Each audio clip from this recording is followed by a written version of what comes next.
حدیث پاک میں ہے اچھی نیت بندے کو جنت میں داخل کر دیتی ہے۔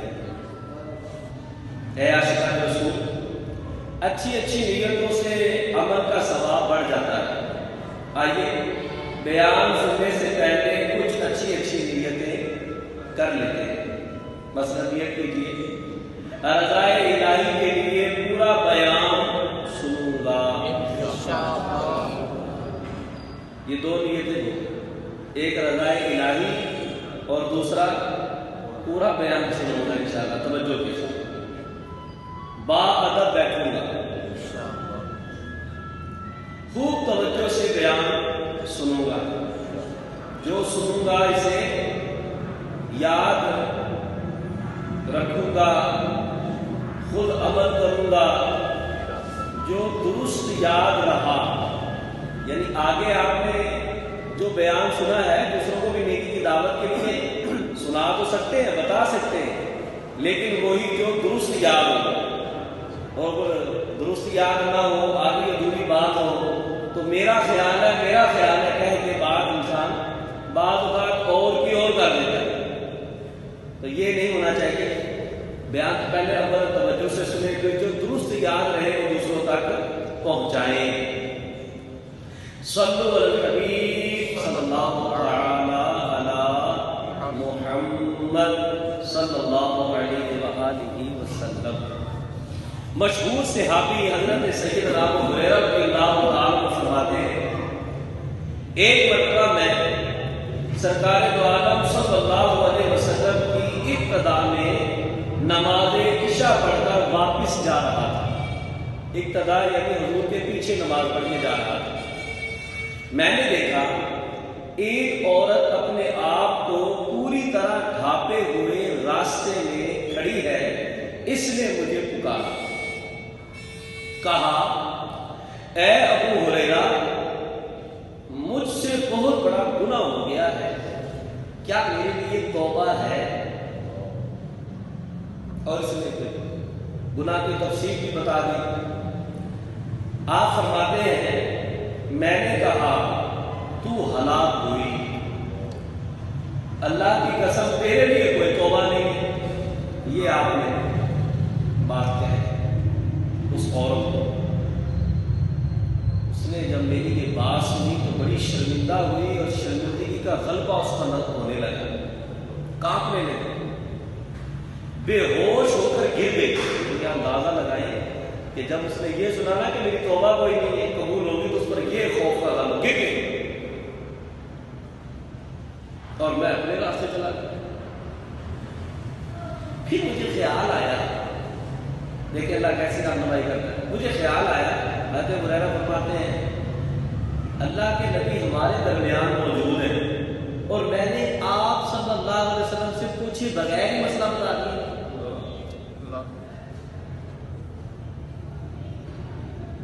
چنانچہ صبح ہوئی تو میں بارگاہ رسالت میں حاضر ہوں، آپ کی خدمت میں سارا معاملہ عرض کیا، وہ عورت کا سارا صحیح بتا دیا، آپ کو اس کا گناہ ساری تفصیل بتا دی۔ اللہ نبی دو عالم صلی اللہ علیہ وسلم نے میری بات سنی تو فرمایا انا للہ و انا الیہ راجعون۔ اے ابو ہریرہ تو خود بھی ہلاک ہوا اور اس عورت کو بھی ہلاکت میں ڈال دیا۔ کیا تم نے اللہ کا یہ فرمان نہیں سنا تھا ترجمہ کنزُ العرفان، مگر جو توبہ کرے اور ایمان لائے اور اچھا کام کرے ایسوں کی برائیوں کو اللہ نیکیوں سے بدل دیتا ہے۔ سبحان اللہ، اللہ بخشنے والا مہربان ہے۔ حضرت ابو ہریرہ نے جب پیارے مبارکہ اور پیارے نبی علیہ السلام کا فرمان سنا تو آپ کو احساس ہوا کہ میں نے غلط مسئلہ بتا دیا۔ آپ پر اب دیکھو احساس ندامت کتنا ہوا۔ مدینے کی گلیوں میں آواز لگانے لگے، ایک عورت نے رات مجھ سے مسئلہ پوچھا تھا، کوئی بتا سکتا ہے وہ کون ہے؟ اس کو آپ نے تو دیکھا نہیں تھا عورت کون ہے۔ آپ سارا دن مدینے کی گلیوں میں صدائیں لگاتے رہے کہ میں نے ایک عورت کو غلط مسئلہ بتا دیا ہے، کوئی جانتا ہے کہ اس عورت کو کون ہے وہ؟ جب رات ہوئی تو وہ عورت مجھے کل والی جگہ پر پھر کھڑی ملی، میں نے اسے پیارے نبی کا فرمان سنایا۔ خوشخبری سنائی اسے اور بتایا بے شک تمہارے لیے توبہ ہے، اللہ بڑا غفار ہے، تم توبہ کرو اللہ قبول فرمائے گا۔ یہ سنتے ہی خوش ہو گئی اور مارے خوشی کے اس نے کیا کہا کہ میرا ایک باغ ہے، میں اپنے گناہ کے کفارے میں وہ راہ خدا میں صدقہ کرتی ہوں۔ درد دل کر مجھے عطا یا رب، آمین۔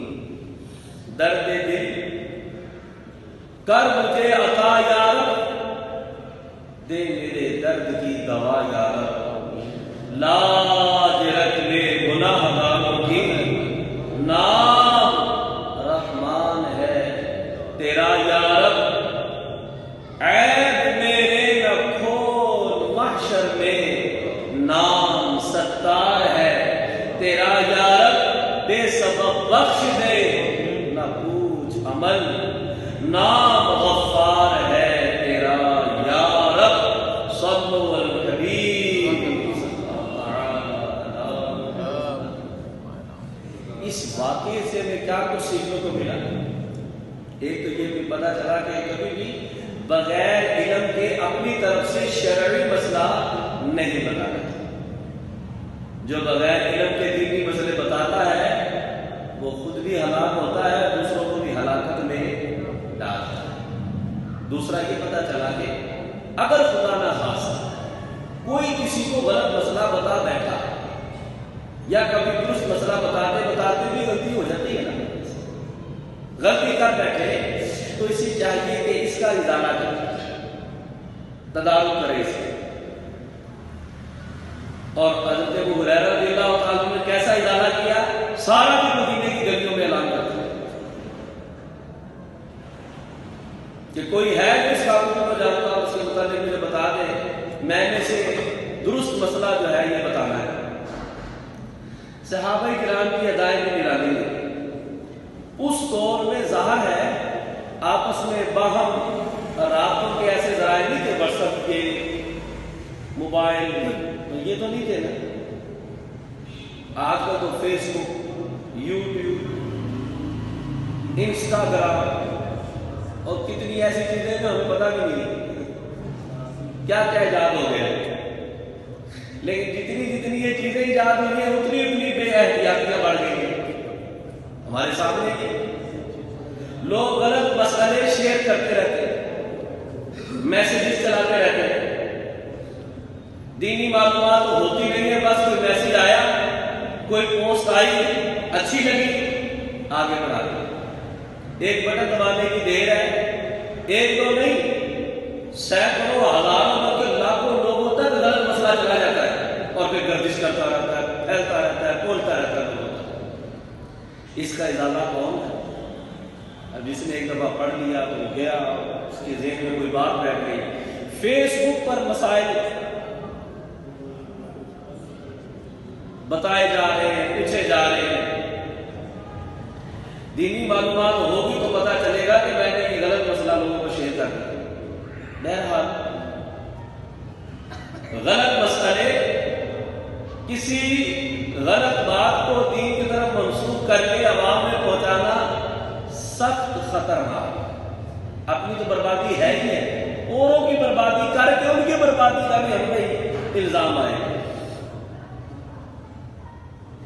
اللہ تعالیٰ قرآن پاک کو ارشاد فرماتا ہے ترجمہ ترجمان، اور اس سے بڑھ کر ظالم کون جو اللہ کو جھوٹ باندھے۔ دینی مسئلہ بتانا، یہ کہنا کہ یہ شریعت کا مسئلہ ہے، یہ دین محمدی کا مسئلہ ہے، یہ بڑی جرأت ہے۔ پتا نہیں اور غلط مسئلہ جو ہے لوگوں کو بتاتا نہیں، اور گھٹائی اتنی ہے کہ کوئی سمجھائے تو جو ہے اس کا اتر جاتا ہے کہ دیکھو میں تو شروع سے یہ سنتے آ رہے ہیں، شروع سے یہ کرتے چلے آ رہے ہیں۔ اللہ کا جھوٹ باندھنے والا سب سے بڑا ظالم ہے۔ جب ہم کسی کو دینی مسئلہ بتائیں تو اس کا مطلب یہی تو ہے کہ اللہ رسول اس بارے میں یہ فرماتے ہیں۔ اگر وہ مسئلہ غلط ہے تو یہ اللہ پر جھوٹ ہو جائے گا، اور اللہ تعالیٰ کا جھوٹ باندھنے والا سب سے بڑا ظالم ہے۔ اللہ کی بنا اللہ نے محفوظ رکھے۔ بہرحال جس نے فیس بک، یوٹیوب، انسٹاگرام، واٹس ایپ وغیرہ پر غلط مسئلہ پوسٹ کر دیا، اسے ڈالا کرے. مثلاً کوئی ایسی تحریر بنائے کہ فلاں روز میں نے یہ پوسٹ کی تھی، اس پر یہ مسئلہ لکھا ہوا تھا، یہ میری غلطی تھی، یہ مسئلہ غلط تھا اور درست مسئلہ یہ ہے، اور میں اپنی غلطی سے رجوع کرتا ہوں اور توبہ کرتا ہوں. یہ کریں. اور اس سے اس کا جو بہترین حل ہے وہ یہ ہے کہ جو کچھ بھی ہم نے شیئر کرنا ہے، آگے اسٹیٹس پر لگانا ہے، گروپ میں شیئر کرنا ہے، فیس بک پر شیئر کرنا ہے، چل رہا ہے نا نظام. اب تو ہر کس و ناقص خاص عام سب کے فیس بک اکاؤنٹ بنے ہوئے ہیں اور دیگر، تو شیئرنگ تو ہو رہی ہے. جو بندہ جس کیٹاگری کا ہے اسی طرح کی شیئرنگ وہ کر رہا ہے. اب دل چاہتا ہے کہ چلو کوئی ثواب بھی مل جائے، کچھ دینی فائدہ اٹھا لیا جائے اس کا. اگر آپ کرنا چاہتے ہیں تو دعوت اسلامی کی ویب سائٹ www.dawat-islami.net پر گیلری کے نام سے ایک آپشن ہے. اس میں مفتیان کرام سے چیک شدہ اسلامی پوسٹیں موجود ہیں. وہ پوسٹیں آپ جو ہے ڈاؤن لوڈ کر لیں، وہ کریں، شیئر کرتے جائیں، ثواب کماتے جائیں انشاءاللہ. کیونکہ وہ علماء کی دارالفتہ سے چیک کر کے انہوں نے ڈالی ہے، وہ آپ شیئر کریں. تو یہ انشاءاللہ نظیر اسی طرح امیر اہل سنت کے، نگران شورا کے، حاجی عبدالحبیب کے شارٹ ویڈیو کلپ جو ہے یہ بھی آپ کو مل جائیں گے. ان کو آپ ڈاؤن لوڈ کر لیں اور سوشل میڈیا پر آپ کے شیئر کریں اور ثواب کمائیں. تو یہ چھوٹا مسئلہ نہیں ہے کہ ہم غلط مسئلہ بیان کر کے تو بس یہ سمجھے کہ کوئی بھی جی بندہ بشر ہے، غلطی کو. بھائی آپ بندہ بشر ہے، غلطی ہو گئی. آپ کو پتا ہے کہ شریعت کے مسئلے کو غلط بیان کر کے آپ نے کن پر جھوٹ باندھا ہے، اور آپ کی بات پر وہ عمل کرتا رہے، اس کو دیکھ کے اور عمل کرتے رہے، وہ لوگوں کو بتاتا رہے، تو یہ غلط بات کس طرح پھیل کر لوگوں کو برباد کرے گی. تو یہاں یہ معاملہ نہیں، ہر معاملے میں ایسا نہیں ہوتا. آٹے میں نمک زیادہ ڈالتے ہیں، ٹھیک ہے جی بندہ بشر ہے، بولن ہار ہے، ٹھیک ہے، آپ کی بات درست ہے. آپ کانچ کا گلاس لے کر جا رہے ہیں، کسی کے اندر آپ کا ٹکراؤ ہو گیا، گر گیا، ٹوٹ گیا، بندہ بشر ہے جی، کیا کریں. موٹر سائیکل آپ اپنے ٹریک پر درست اور صحیح چلا رہے ہیں، کوئی آپ کے اندر آ کر لا گیا جی ٹھیک ہے بندہ بشر ہے، کیا کریں. تو ہر چیز یہ یہاں تو نہیں چلے گی کہ آیت قرآنی آپ غلط پڑھتے رہے، حدیث پاک آپ غلط پڑھتے رہے، نماز آپ غلط پڑھتے رہے، غلط مسئلے بیان کرتے رہے تو بندہ بشر ہے، بندہ غلط. ایسا ہر جگہ نہیں چلتا. ٹھیک ہے. اسی طرح یہ ہمیں یہاں پر غور کرنا ہوگا کہ جو درست چیزیں ہیں، اور حضرت ابو ہریرہ رضی اللہ تعالیٰ کا انداز آپ نے دیکھ لیا، انہوں نے بندہ بشر ہے، انہوں نے نہیں، انہوں نے اس کی تشہیر کی، اس عورت کو ڈھونڈا، اس کو مسئلہ بتایا، پریشان ہوئے اس وقت. اللہ اکبر. اس سے یہ نہیں پتا چلا جو ہم نے ابو ہریرہ رضی اللہ تعالیٰ کا واقعہ ہم نے سنا ہے کہ آدمی چاہے کتنا ہی بڑا گناہ گار کیوں نہ ہو، اگر وہ اپنے گناہوں پر شرمندہ ہے، اللہ کی طرف رجوع لائے تو اللہ اس کی توبہ کو قبول فرماتا ہے. ہمارے پیارے آقا صلی اللہ علیہ وسلم کا فرمان رحمت نشان ہے، التائب من الذنب کمن لا ذنب لہ. گناہ سے توبہ کرنے والا ایسا ہے گویا اس نے گناہ کیا ہی نہیں.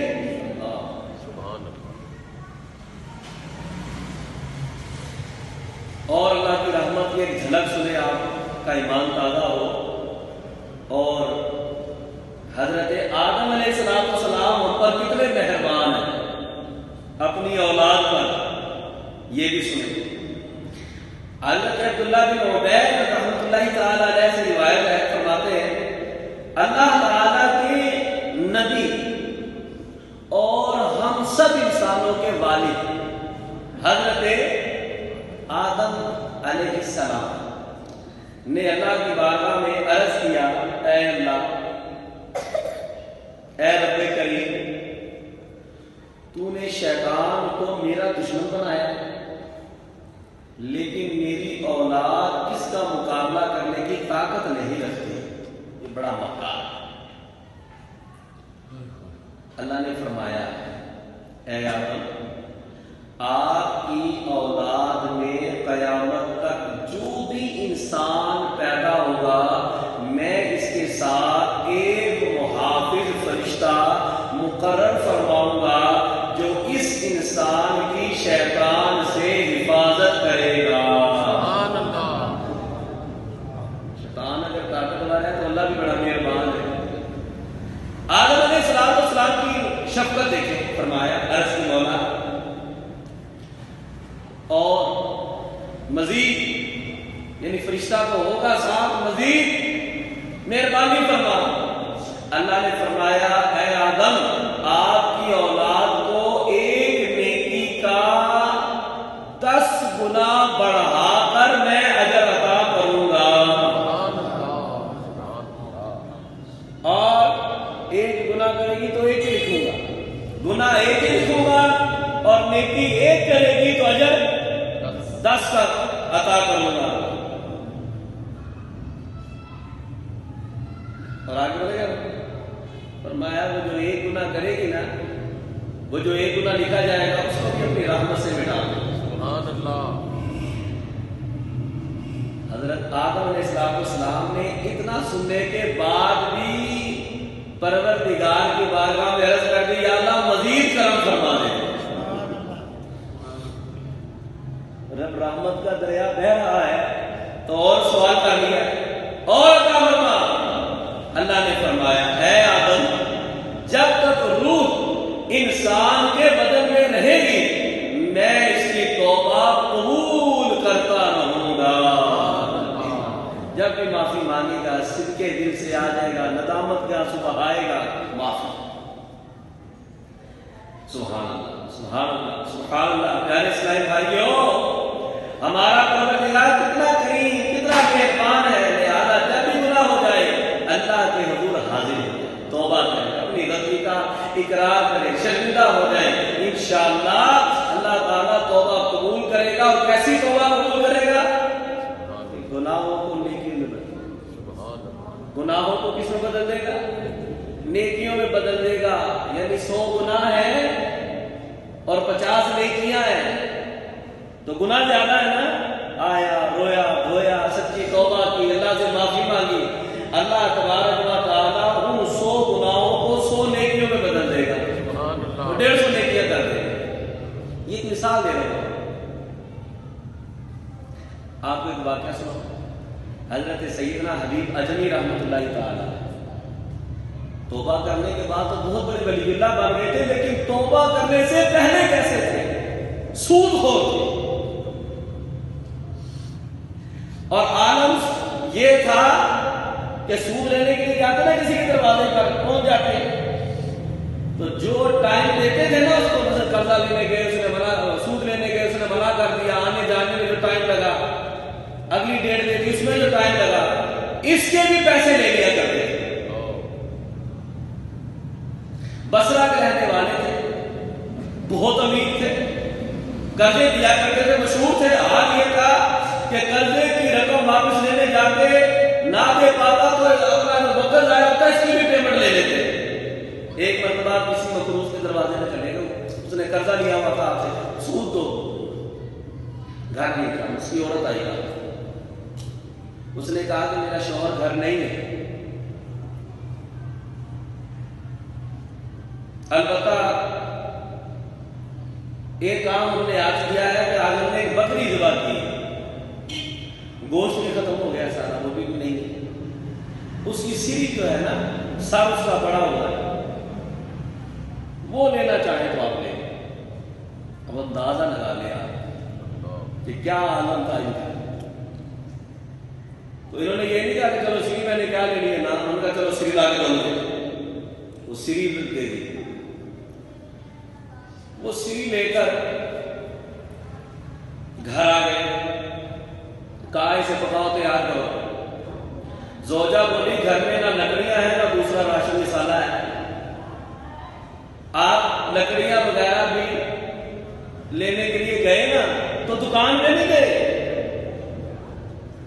کوئی راشن لے کر آنا ہے، لکڑی لے کر آنی، تو کام کیوں نہیں کرے؟ جنہوں نے قرضے دینے تھے نا آپ کے، ان کے گھروں سے آپ لکڑیاں بھی پوری کر لی اور راشن بھی لے گئے۔ ایسے آپ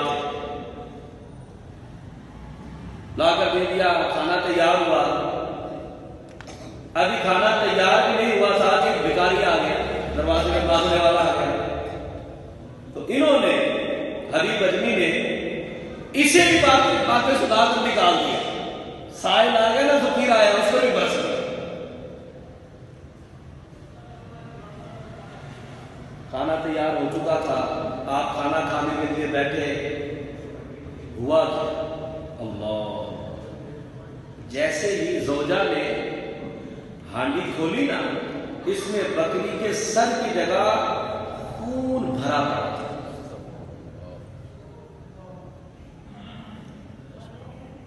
اب یہ حیران کن معاملہ ہو گیا، خون سے ہانڈی بھری پڑی۔ زوجہ جو ہے اس نے پکار کر کہا، دیکھ لو تمہاری کنجوسی کا نتیجہ، سود کا نتیجہ، ہانڈی میں سالن نہیں ہے، میں نے سالن ہی بنایا ہے، میں نے وہ سیری جو تم لے کر آئے تھے وہی ڈالی ہے، وہی راشن ڈالا ہے، مگر اندر وہ سامان نہیں ہے جو ہم نے ڈالا، اندر تو خون ہی خون ہے۔ ہانڈی کا یوں خون میں تبدیل ہو جانا اللہ کی طرف سے تنبیہ تھی، جسے حبیب اجمی نے سنجیدہ لیا، ڈر گئے، فوراً سارے گناہوں کو چھوڑنے کا پکا ارادہ کر لیا۔ اور جب آپ گھر سے باہر نکلے، گلی سے گزر رہے تھے، وہاں کھیلتے ہوئے بچے، چھوٹے چھوٹے بچے کھیل رہے ہیں، کہنے لگے دور ہو جاؤ، سارے بچے اپنے دور ہو جاؤ، حبیب سود خور آ رہا ہے، کہیں ایسا نہ ہو کہ اس کے قدموں کی دھول ہم پہ پڑے، چلو سارے سب اپنے دور ہو جاؤ، بھاگو یہاں سے۔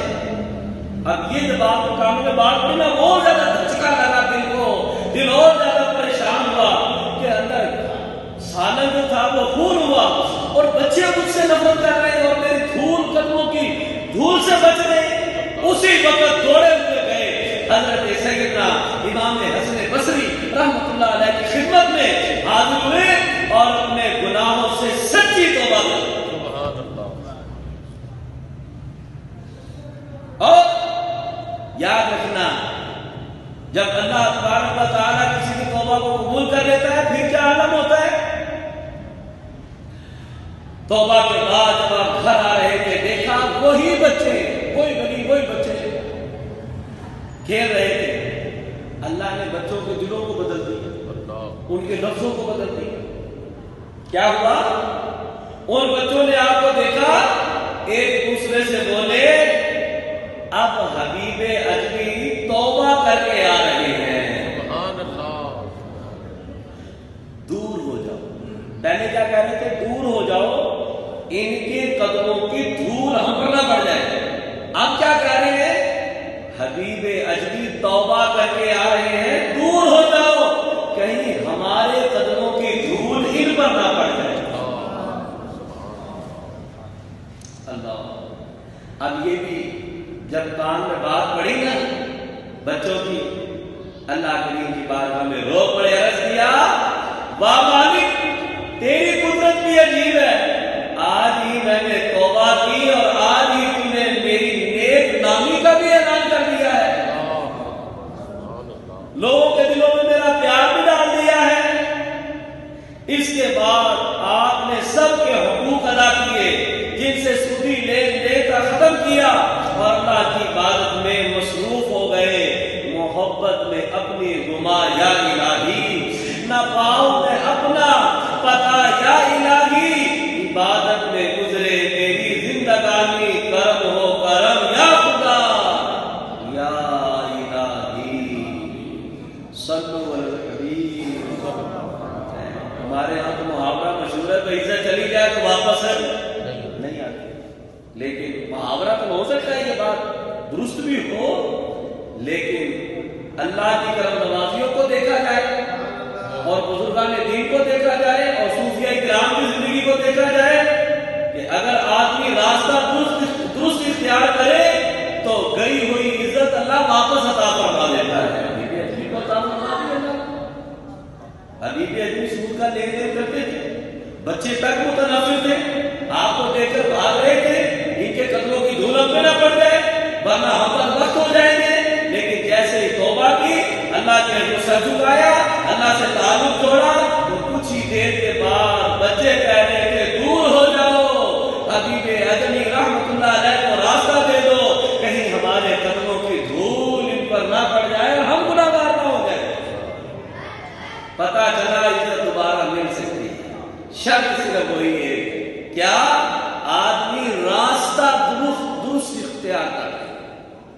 اور یہ کرام کی سیرت دیکھیے، ہزاروں یہ کرام ایسے جو توبہ سے پہلے گناہوں میں مشغول تھے، معاشرے میں انہیں بری نظروں سے دیکھا جاتا تھا، ان سے نفرت بھی کرتے تھے لوگ، مگر جیسے ہی انہوں نے توبہ کی، نیک راستے کے مسافر بنے، عبادت و ریاضت میں مصروف ہوئے، جو نفرت کرنے والے تھے وہ محبین بن گئے، جو بھاگنے والے تھے وہ ان کے قرب میں آ کر برکتیں حاصل کرنے لگے. حضرت فضیل بن عیاض رحمۃ اللہ علیہ توبہ سے پہلے ڈاکو تھے. یہ کوئی کہانی نہیں ہے، یہ واقعی حقیقت ہے کہ رات کو بچہ نہ سوتا تو مائیں کہتی بیٹا سو جا ورنہ فضیل ڈاکو آ جائے گا. یعنی ایسے مشہور تھے لوگوں میں. اندازہ لگاتے ہیں بچے بچے کی زبان پر شہرت تھی کہ فضیل کون ڈاکو، فضیل کون ڈاکو. جس راستے پر آپ ہوتے لوگ ڈر کے مارے راستے سے نہیں گزرا کرتے تھے. یہ حالت تھی آپ کی، اس قدر لوگوں کے اندر آپ کی بری شہرت تھی. مگر جب آپ نے توبہ کی، جن کا مال لوٹا تھا واپس کیا، سارے حقوق ادا کر دیے، اللہ پاک کی عبادت میں، نیکوکاروں میں آپ کا نام آ گیا، مصروف عبادت ہوئے، تو یہی فضیل بن عیاض تھے کہ وقت کا بادشاہ آپ کے دروازے پہ کھڑا ہو کر انتہائی عاجزی کے ساتھ عرض کر رہا تھا کہ آپ مجھے صرف ایک مرتبہ ملاقات کا وقت عطا فرما دیں. کریم ہے. ایک گناہ میرا ماں پیو بے کے عمری منہ نہ لاوے کہ لاکھ گناہ میرا مالک بے کے پھر بھی پردے پاوے. جس پر عطا کہ چاہے دروازے کھول دے. اتنے مشہور ہو جو گناہوں میں، ان کو ان کے دروازوں پر بادشاہوں کو لا کر کھڑا کر دے. یہ پروردگار ہی کر سکتا ہے نا، یہ مالک ہی کر سکتا ہے. صرف اتنا ہے کہ ہمیں اپنے مالک کے راستے پر، ہم عزت ڈھونڈتے پھرتے ہیں، ہم نیک نامی ڈھونڈتے پھرتے ہیں. ساری عزتوں کا مالک تو اللہ ہے، ساری شہرتوں کا مالک تو اللہ ہے. جل جلالہ و عظم نوالہ. بشر عافی کیا تھے؟ کیا آپ کی شہرت تھی؟ آج بشر عافی کہا جائے یہ سادہ زبان سے نکلتا ہے رحمت اللہ تعالی علیہ. اس دور میں جب آج دیکھ لو، آج بھی شرابیوں کو لوگ اچھا نہیں سمجھتے، آج بھی. تو یہ تو صدیوں پہلے کی بات ہے. اس وقت کا شرابی کیسا ہوگا، کتنا لوگ اس سے نفرت کرتے ہوں گے. دور دورہ ہی نیکوکاروں کا ہے، بڑے بڑے ولی اللہ موجود ہیں، مسجد آباد ہے، مسلمانوں میں نیکیوں کا جذبہ ہے. اس وقت اگر کسی کی شہرت ہو جائے کہ یہ شرابی ہے تو کن نگاہوں سے لوگ دیکھتے ہوں گے. اور ایک ہی پتہ حضرت بشر عافی کا تھا، کیا شراب خانے میں ملے گی. ایک ہی پتہ، جس سے پوچھ لو بشر عافی کدھر ہے، اور بھائی کدھر تلاش کر رہے ہو، شراب خانے میں ملیں گے. توبہ کی، نیک راستے کے مسافر ہوئے، رب کائنات نے ایسی عزت سے نوازا جس راستے سے آپ گزرا کرتے تھے جانور اس راستے کا بھی ادب کیا کرتے تھے کہ یہاں پر حضرت بشر عافی رحمۃ اللہ علیہ گزرتے ہیں، سے آتے جاتے ہیں. جانوروں کے دلوں میں بھی اللہ ڈال دیتا ہے. ننگے پاؤں رہتے تھے اللہ کی تعظیم کی وجہ سے، ننگے پاؤں گلیوں میں پھرتے. تو ادب کی وجہ سے جانور جو ہے وہ گوبر نہیں کیا کرتے تھے کہ یہاں سے بشر عافی رحمۃ اللہ علیہ نے گزرنا ہے، ان کے پاؤں پہ گندگی نہ لگ جائے. کب؟ جب توبہ کر لی. یہ ہے عزت کا دوبارہ ملنا. کون دیتا ہے عزت دوبارہ لوٹا کر؟ میرا اللہ دیتا ہے. بندے دیتے ہیں، بندوں کی کیا اوقات ہے کسی کو عزت دے. میرا مالک جسے چاہے عزت عطا فرما، میرا پروردگار جسے چاہے آسمانوں سے بھی بلندی زیادہ عطا فرما دیتا ہے.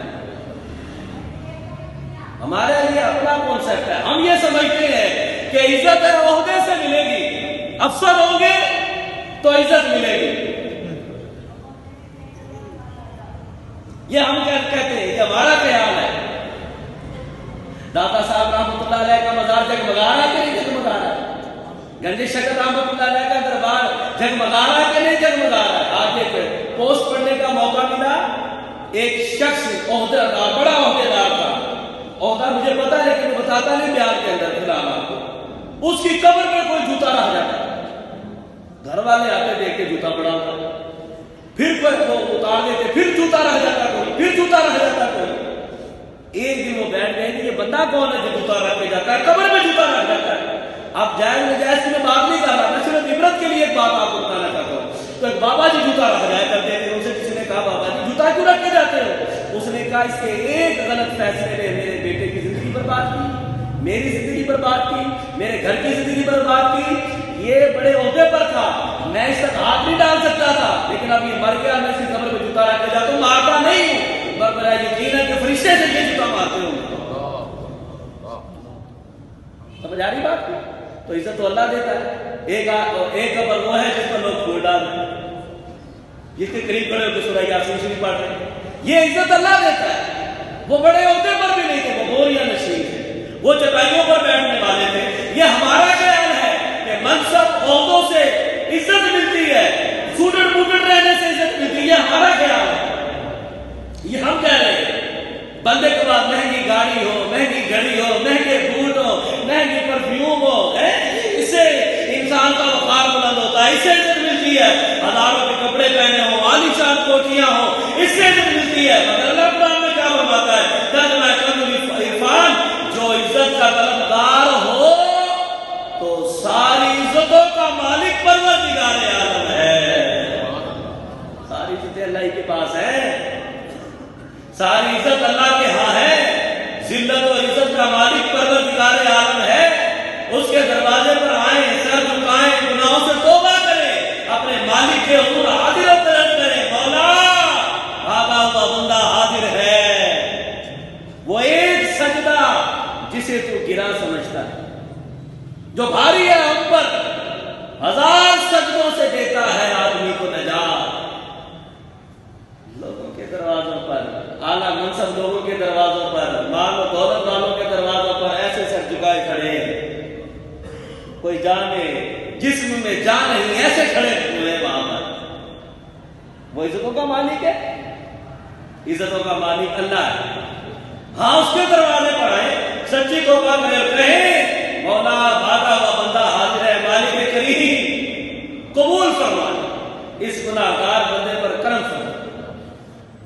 بندہ اپنے گناہوں نافرمانیوں پر سچے دل سے شرمندہ ہو کر عرض کرے، میں بندہ عاصی ہوں، خطا کار ہوں مولا،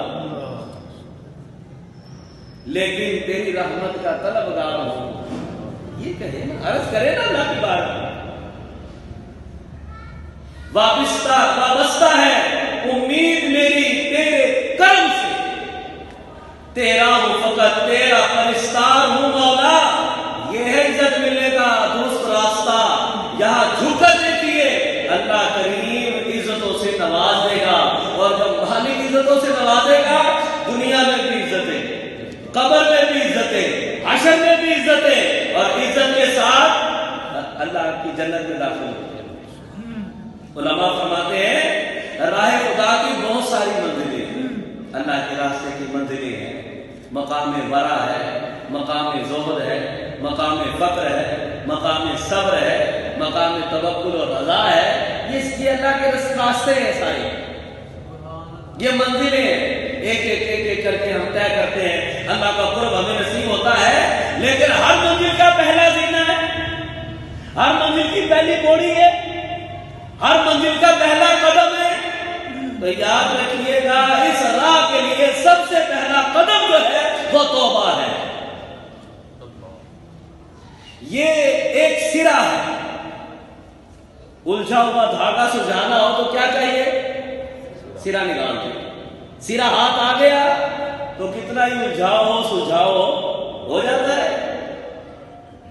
جب سرا مل گیا تو بڑی آسانی سے دھاگا سلجھ جاتا ہے. ہماری زندگی کے اندر الجھنے ہیں، کوئی نہیں ہے، کاروبار کی، گھر کی، دکان کی، عہدے کی، منصب کی بھاگ دوڑ ہے، پریشانیاں ہیں. ہم عزتوں کے خواب دیکھ رہے ہیں، منصبوں کے خواب دیکھ رہے ہیں، ان کو حاصل کرنے کے لیے نئے نئے انداز اپنے ہی اختیار کر رہے ہیں. شریعت کے مطابق ہے، نامطابق ہے، اس کی ہمیں پرواہ نہیں ہے، جاگتی آنکھوں سے خواب دیکھ رہے ہیں. یہ ہمارا حال ہے. انہیں سلجھانا ہے، انہیں سلجھانا ہے. ترقی اس چیز کا نام نہیں ہے کہ ہم اس پہلے قدم کو ہی بھول جائیں، توبہ کو بھول جائیں، ندامت کو بھول جائیں، رب سے معافی مانگنے کو بھول جائیں. اللہ اکبر. اور پہلا سرا کیا ہے؟ توبہ. اس کو لازم کرو. اور یہ اللہ کی بڑی کرم نوازی ہے، اس نے توبہ کا دروازہ ہمیشہ کھلا رکھا ہے. ہم زندگی کے جس بھی موڑ پر ہیں، ہم نے زمین سے آسمان تک گناہ کر ڈالے، گناہوں کے پہاڑوں کے نیچے ہم دب گئے. یہ ہماری کیفیت ہے. پھر بھی سرا موجود ہے. آپ کتنے زیادہ الجھ گئے ہیں ریتوں میں، چغلیوں میں، گانوں میں، بازوں میں، فلموں میں، ڈراموں میں، دنیا داری میں غرق ہو گئے، تباہ ہو گئے، برباد ہو گئے. الجھاؤ ہے، الجھاؤ ہی الجھاؤ ہے. لیکن سرا ہمارے پاس موجود ہے، اور وہ کیا ہے؟ وہ توبہ. وہ اللہ کی بارگاہ میں جھکنا ہے اور یہ عرض کرنا ہے، کب گناہوں سے کنارہ میں کروں گا یار، نیک کب اے میرے اللہ بنوں گا یار. عفو کر اور صدا کے لیے راضی ہو جا، گر